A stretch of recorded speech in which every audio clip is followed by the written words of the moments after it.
Mr. Tony of the Dead is the essence of rock and roll. Check it.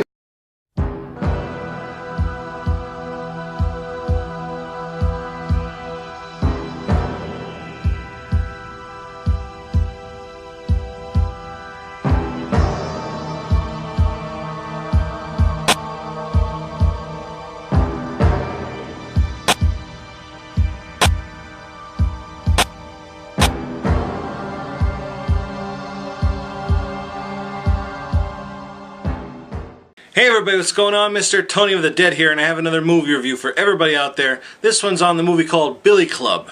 Billy Club is from Uncork'd Entertainment. And what this movie is about, it's kind of like definitely a revenge movie. And what happens is, it's 1985. This pays homage to the 80s slasher movies.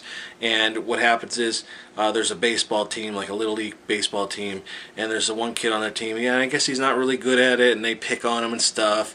And the kid can't take it anymore. He snaps, and he ends up killing two teammates and his coach, and then the kid gets put away.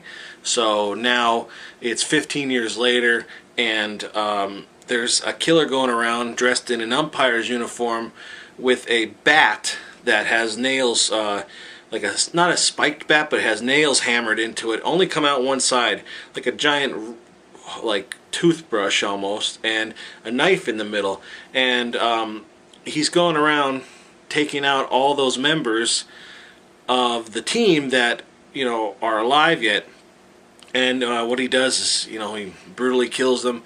And obviously it's this kid that got put in an insane asylum, and he's taking them off one by one, and he has a picture of them after he kills them. He has a picture of the team, and he'll burn a hole into the person he just killed.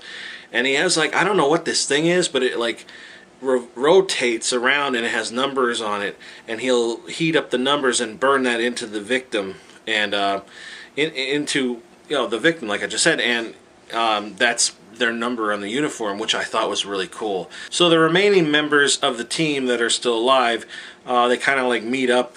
A couple of them know each other because one works at a bar, and the other two just go in, and the other one just got back into town, and they decide to go and go up and visit the graves of the two kids that got killed from their team and their coach.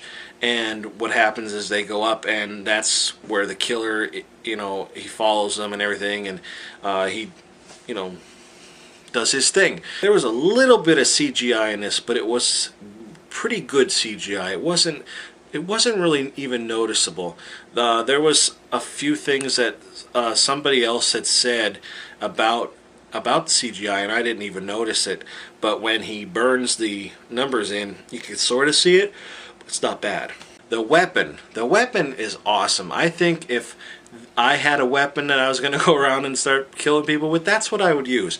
I can't even imagine getting hit in the face with a baseball bat at full force with a nail like this big out of it, just into your face like that.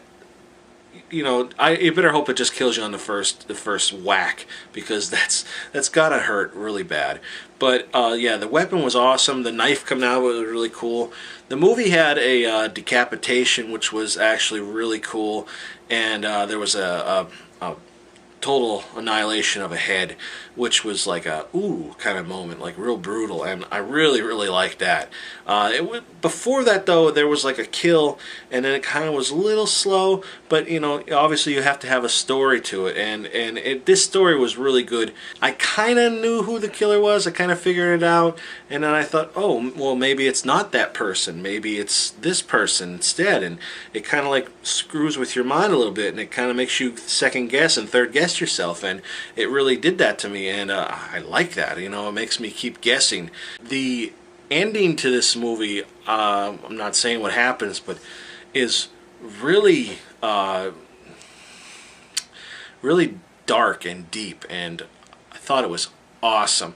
There's a part where this guy is eating these chocolates, and they're full of mushrooms, and he don't know it, and he goes on this really bad trip, and that part it had its comedy aspects to it, and he starts seeing stuff, and there's all this trippiness going around, all these different colors and like up close shots and all this stuff. And he jumps on a four-wheeler and he just takes off, or three-wheeler.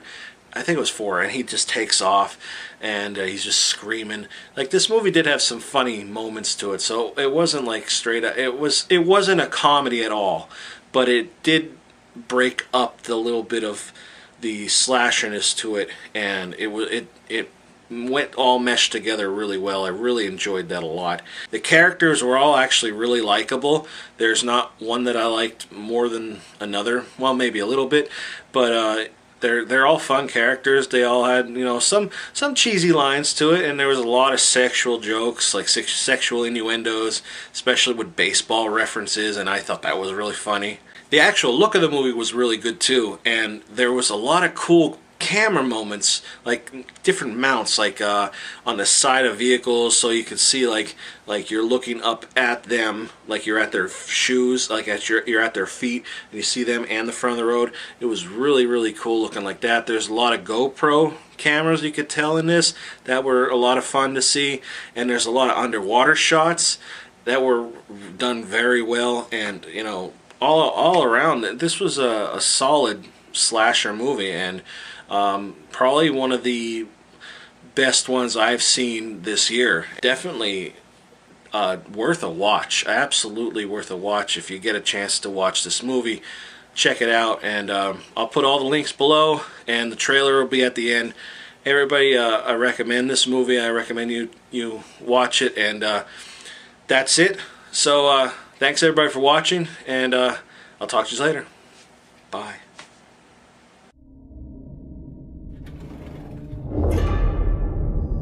Did you guys realize what this weekend is? It's the 15-year anniversary. Can't believe it's been that long. No! It was an accident. Throw it! Throw it! Throw it! What started as a missing persons report has been transformed into a possible murder-homicide. He's back. He's out. Someone's gonna die here. But I didn't do anything. Exactly. You didn't do anything!